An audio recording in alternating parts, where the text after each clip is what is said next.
But if we look back to 2016, there were not a lot of Democrats congratulating the then President-elect Donald Trump. In fact, the 2+ years of a Russia investigation that said he was pretty much illegitimate.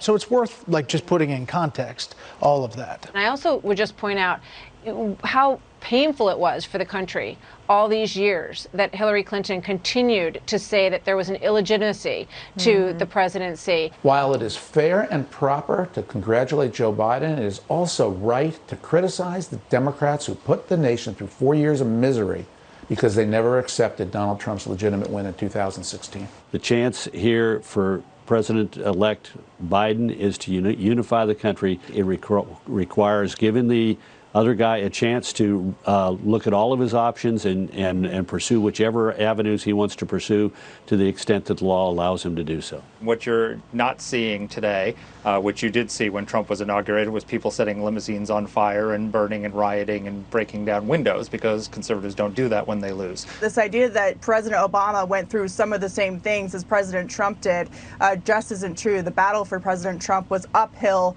from the day that he won the election. And I think the decent thing to do is let the president himself take the time he wants to absorb this. So if the president needs to take a few days, maybe even longer, to absorb, ultimately accept, and I think he ultimately will accept the outcome of the people, you have to allow that to happen.